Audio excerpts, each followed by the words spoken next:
A todos. Primero que todo, pues agradecerle al comité organizador la gentil invitación que me han hecho a este séptimo encuentro de filosofía. La invitación también es a que ustedes continúen con esta labor tan importante.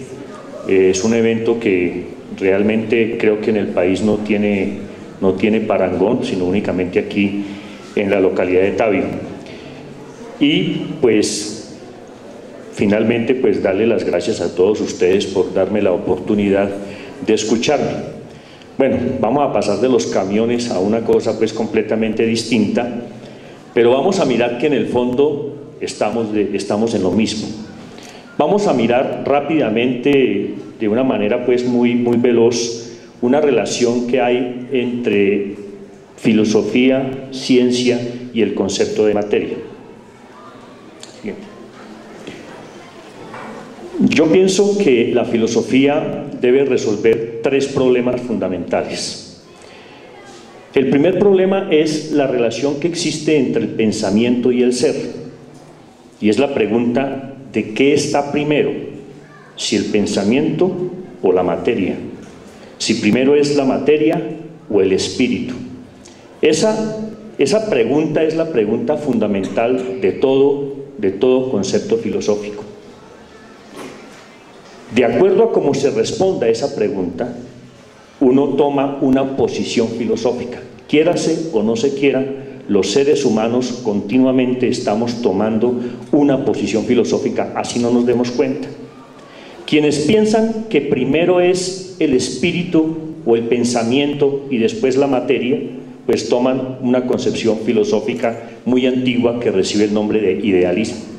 Pero quienes pensamos que la materia es lo fundamental y que el espíritu es un reflejo, una consecuencia de la acción de la materia, pues estamos en una concepción filosófica también supremamente antigua que se llama materialismo. Estas dos concepciones siempre han mantenido una contradicción a través de toda la historia de la filosofía, desde los antiguos griegos hasta la actualidad, como lo vamos a ver más adelante. El segundo problema es el problema del conocimiento del mundo. La pregunta de, ¿es posible que tengamos un conocimiento verdadero, completo del mundo? Entonces, nuevamente, de acuerdo a la posición filosófica que adoptemos, pues daremos una respuesta. Para el idealismo no es posible conocer el mundo, porque es que para el idealismo el mundo es un reflejo de la mente, es una creación de la conciencia. Por lo tanto, no hay posibilidad de hacer ciencia porque cada uno puede tener una concepción muy particular de lo que es el mundo. Pero el materialismo, por el contrario, dice que sí es posible tener un conocimiento exhaustivo, profundo, de las leyes que gobiernan los fenómenos naturales. Y el tercer aspecto, o el tercer problema, es el método para lograr el conocimiento. Para el idealismo, el método es la metafísica, es la escolástica. No hay un método unificado, no hay método científico. Para el materialismo, el método para lograr el conocimiento del mundo es el método científico. Los fenómenos deben ser estudiados en todas sus relaciones, en las contradicciones internas que haya dentro de ellos, para poder tener una apreciación y un conocimiento adecuado de un determinado fenómeno natural. Entonces, les decía, hay esas dos concepciones. El idealismo niega la existencia objetiva de la naturaleza, es decir, la naturaleza es una proyección de mi conciencia, la naturaleza es una construcción del espíritu. Y eso se refleja en concepciones, por ejemplo, como de algunos filósofos que dicen que las cosas solamente existen desde el momento en que se descubren. Entonces, por ejemplo, algún filósofo, no va a nombrar aquí los personajes porque no importa, sostenía que, por ejemplo, el bacilo de la tuberculosis solamente existe desde el momento en que Robert Koch lo descubrió, es decir, en el siglo XIX. Esa es una concepción completamente absurda, porque decir que el bacilo de la tuberculosis o el bosón de Higgs entonces solamente existe desde el año 2012, que fue cuando se descubrió, pues es objetivamente una contradicción muy grave con el mundo. El idealismo pues sostiene que el mundo es una proyección de la mente, que la ciencia no logra encontrar verdades objetivas, es decir, no existe para el idealismo, no existen las verdades. Y entonces lo que se diga alrededor del mundo, cualquier persona que diga cualquier cosa es válido. Entonces, por ejemplo, decir la Tierra gira alrededor del Sol tiene el mismo grado de validez que decir la Tierra está dentro de un hueco en donde están las estrellas y los planetas. Es decir, ambas explicaciones tienen el mismo grado de validez. Y finalmente, pues primero está el espíritu y después la materia. Siguiente. El materialismo, por el contrario, su principal aliado es la ciencia. Entonces, el avance de la filosofía materialista o los presupuestos de la filosofía materialista tienen que estar basados en los avances científicos, como lo vamos a ver más adelante. Objetivamente, pues el materialismo supone que primero está la materia y que después está el pensamiento, y que por lo tanto el pensamiento, el espíritu, en últimas es una manifestación de las formas más elaboradas de la materia. El pensamiento no es una entelequia que existe por fuera de nosotros, sino que obedece pues a todo un complejo fenómeno de la acción del funcionamiento del cerebro. Y por lo tanto, el mundo es plenamente cognoscible, lo cual ha sido ratificado pues por la historia de la ciencia. Cada vez que nosotros, en la química, en la física, en la biología se hacen avances, esos avances lo que tienen que ver es que, o con lo que tienen que ver es que se hace un conocimiento cada vez más completo de la realidad material que nos rodea. Siguiente. Esas dos concepciones, pues, como les decía, vienen desde la antigüedad. Ese cuadro de Rafael, que se llama La Academia, está representando allí a dos personajes sumamente importantes en la historia de la filosofía, como son Aristóteles y como son Platón. Platón es el filósofo o uno de los filósofos más importantes de la corriente idealista, y Rafael lo muestra como con su mano derecha señalando los cielos, dando a entender que lo más importante son los cielos y no el mundo terrenal, mientras que Aristóteles, por el contrario, con su mano hacia abajo señala la posición completamente opuesta, que más importante es lo terrenal que lo celestial. Siguiente. Entonces, estas concepciones, como yo les decía, nosotros no escapamos a esas cosas. Todos los días, de una u otra manera, estamos tomando una posición filosófica frente a eso, pero también se da en la ciencia. Por ejemplo, Erwin Schrödinger es uno de los físicos más importantes del siglo XX, es uno de los fundadores de la mecánica cuántica, un soporte fundamental de la física. Decía: la materia es una imagen de nuestra mente. Fíjense que esa es la concepción idealista. Por lo tanto, la mente es anterior a la materia. Una concepción filosófica de un científico que hizo unos aportes fundamentales, enormes a la física en la mecánica cuántica, cuyas aplicaciones tecnológicas las tenemos en ese computador, en los celulares, en los plasmas, bueno, en un montón de cosas. El trabajo de este científico tuvo esos impactos tecnológicos. Por el contrario, la concepción distinta de Albert Einstein, en el idealismo, el observador, el individuo es el que decide qué son las cosas en el mundo, porque el mundo es una proyección de la mente. Entonces, Albert Einstein, que es tal vez el ícono, pues, el más grande científico del siglo XX, decía: la creencia en un mundo exterior, independiente del sujeto perceptor, es la base de toda ciencia natural. Es decir, si uno no parte del hecho de reconocer que el mundo existe independientemente de mi existencia, si no se parte de esa base, la ciencia no puede avanzar. Siguiente. Entonces, miremos rápidamente el concepto de materia.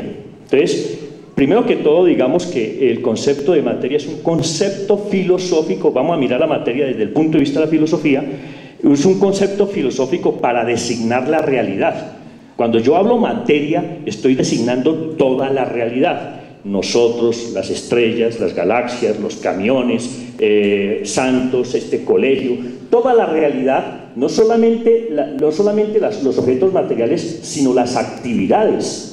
El pensamiento, por ejemplo, es una manifestación material, así nos parezca a nosotros una cosa supremamente extraña. Los sueños no son producto de un ente raro, de un ente supranatural y alguna cosa de esas. Los sueños son producto de una actividad cerebral que es un ente completamente material. La realidad, si uno acepta esa definición de materia, pues entonces la realidad existe de una manera independiente de la conciencia. Cuando yo desaparezca de este mundo, el mundo seguirá existiendo, quedarán los otros, quedarán ustedes, quedará el resto de seres humanos que me sobrevivirán. Cuando yo cierro los ojos, el mundo no deja de existir. Y hay cosas que existen en este momento, pero que no las conocemos. Por ejemplo, tomemos un ejemplo sobre algún fenómeno que en el siglo XIX no se conocían. Hablemos, por ejemplo, de los agujeros negros. Hoy todos sabemos qué son los agujeros negros. Pero, por ejemplo, echemos más para atrás, en la época de Newton no tenía ni idea de qué eran los agujeros negros. ¿Eso significa que no existían los agujeros negros en el siglo XVI, XVII? Pues objetivamente no. Que no se conocieran es una cosa, pero que existían, claro que existían. Y seguramente en el universo hay un montón de fenómenos y un montón de cuerpos que en este momento no conocemos, pero no significa que no existan. Por eso es que la realidad es una cuestión completamente independiente de la conciencia.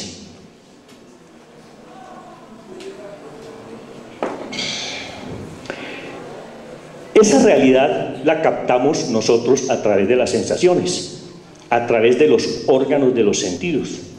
Por más compleja que sea la realidad, por ejemplo, pensemos en el mundo cuántico. El mundo cuántico es supremamente complejo.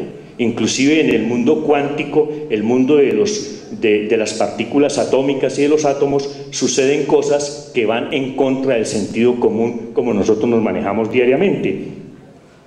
Toda sensación pues se adquiere la realidad se capta a través de las sensaciones. Esas sensaciones reflejan la realidad en nuestra conciencia, pero las sensaciones no son la realidad, es un reflejo de la materia en nuestra conciencia. Siguiente. Ahora, la materia existe en una infinita multiplicidad de formas y de formas concretas, es decir, la materia se organiza en distintas formas y se ha organizado en distintas formas a través de la historia, y hay organizaciones de la materia que en este momento no conocemos, pero que existen objetivamente. ¿Quién las encuentra? La actividad científica. A través de la ciencia vamos encontrando esas distintas formas de organización de la materia. Por lo tanto, nosotros no podemos pensar en la materia como una sustancia, ¿no es cierto?, como algo que es invariable y que constituye a todas las cosas. No, yo estoy haciendo el énfasis en el concepto de materia desde un punto de vista filosófico, porque el concepto de materia desde un punto de vista filosófico es distinto a lo que es una teoría científica alrededor de la materia. Y la forma más elevada del movimiento y de la organización de la materia, pues objetivamente es el pensamiento. Esta frase de este físico francés, premio Nobel de Física de los años, no me acuerdo exactamente, creo que resume muy bien el concepto filosófico de materia. Dice el doctor Gilles Cohen que la materia es el conjunto de la realidad objetiva, las cosas, los acontecimientos. Eso es. En esa frase queda muy bien resumido lo que es el concepto filosófico de materia. Sí. Entonces, como les decía, el concepto filosófico de materia está sustentado sobre la base de las teorías científicas y de la investigación que se hace en ciencia para conocer lo que es la estructura de la materia, las teorías científicas de la materia, que vamos a mirar rápidamente en qué consiste. ¿Quiénes fueron los primeros que plantearon una teoría científica sobre la organización de la materia? Ustedes, los estudiantes de décimo y 11, seguramente ya lo saben. Fueron estos filósofos griegos, Demócrito y Leucipo. Ellos fueron, en términos generales, los primeros, hace más de 2000 años por allá en la Grecia antigua, que plantearon que la materia estaba constituida en última instancia por unas partículas a las cuales ellos consideraban indivisibles y que a esas partículas le dieron el nombre de átomos. ¿Cómo llegaron a esa conclusión? Observando fenómenos naturales. Es decir, estos materialistas no llegaron a esa conclusión, que es una conclusión fenomenal para el momento. Es un avance importantísimo para la humanidad en ese momento. No llegaron pues porque de pronto Demócrito y Leucipo se iluminaron, no. Sobre la observación de determinados fenómenos naturales llegaron a esa conclusión. Por ejemplo, ellos observaban que el agua en estado líquido, cuando llegaba el invierno, pasaba a un estado sólido. El hielo es algo que parece muy completamente distinto al agua en estado líquido, pero que después el agua pasaba nuevamente del estado sólido, pasaba al estado líquido en algo que seguía siendo agua. Entonces ellos decían, aquí tiene que haber algo, una esencia que es invariable. Debe haber unos constituyentes que no cambian para absolutamente nada. Y fue cuando propusieron entonces la existencia de los átomos y crearon la palabra átomo. La palabra átomo significa sin división. Llamo la atención sobre eso porque hay algo interesante desde el punto de vista lingüístico y tiene que ver con el desarrollo histórico del estudio del átomo. Entonces, para los griegos, los átomos eran partículas completamente indivisibles y todo el mundo material estaba formado por átomos. Estos filósofos materialistas aceptaban la existencia de los dioses, pero ellos decían que los dioses no se interesaban por los seres humanos, que ellos tenían allá sus propios problemas y que no les interesaba para nada el destino de los seres humanos. Entonces la palabra átomo fue creada hace más de 2000 años, no es una palabra de la ciencia moderna y significa exactamente partícula sin división. Sí. Pero en el siglo XIX, finalizando el siglo XIX, J.J. Thomson y su grupo de físicos en Inglaterra llegaron al descubrimiento de la primera partícula atómica, que le dieron el nombre de electrón. Yo quiero que ustedes miren ese laboratorio donde se hizo ese descubrimiento para que miremos en contraste los laboratorios en donde se estudia hoy la composición de la materia y donde se elaboran las teorías sobre la organización de la materia más avanzadas que se puedan encontrar en este momento. Entonces, finalizando el siglo XIX, J.J. Thomson descubrió el electrón. Al descubrir el electrón, entonces, esa teoría de que los átomos eran indivisibles se cae. La propuesta de Demócrito y Leucipo fue fundamentalmente o inicialmente una propuesta de tipo filosófico, porque ellos objetivamente no tenían la forma de demostrar la existencia de los átomos. Con el descubrimiento de Thomson, pues entonces la concepción de que los átomos son partículas indivisibles deja de ser verdadera. ¿Qué se conserva como cierto y como verdad absoluta hasta este momento sobre la concepción de Demócrito y Leucipo? Que toda la materia es atómica, que toda la materia está constituida por átomos. Eso no ha variado, eso se mantiene. Entonces fíjense ustedes cómo se utilizó durante 19 siglos, durante más de 19 siglos, una palabra que significaba partículas sin división. Habría que buscar otra palabra que hablara o que reflejara el concepto de que el átomo es una partícula que se puede dividir, pero la humanidad llevaba más de 19 siglos utilizando esa palabra. Entonces los científicos decidieron que había que dejar la misma palabra. Entonces hoy en día utilizamos la palabra átomo y en sus clases de química y en sus clases de física la utilizan con un significado que no es el original. Es ahí donde yo les decía que ahí hay una característica, algo interesante desde el punto de vista lingüístico y desde el punto de vista histórico. Seguimos empleando la palabra átomo con un significado que no le corresponde al significado original. Pero bueno, eso no es lo importante. Siguiente. Ahí está J.J. Thomson, que fue pues ganador de premio Nobel, creo que fue en 1903, por el descubrimiento de la primera partícula atómica. Entonces, hoy todo el mundo sabe, se supone, que los átomos o cualquier átomo está formado por un núcleo en donde están las partículas que se llaman protones y neutrones, y en la periferia, girando a grandes velocidades, están los electrones. Eso es lo que ha venido encontrando la ciencia sobre la estructura de la materia. Entonces, yo les decía que miraran el laboratorio de Thomson, y hoy en día los grandes avances sobre la composición íntima de la materia se están haciendo en estos aceleradores de partículas como este, que es el más grande de todos, el más importante que existe en este momento, que se llama el LHC, el Gran Colisionador de Hadrones, que se encuentra en los límites entre Francia y Suiza. Está enterrado a 100 metros de profundidad y no sé cuántos kilómetros de diámetro tiene ese aparato. Entonces, fíjense, es un aparato de ciencia ficción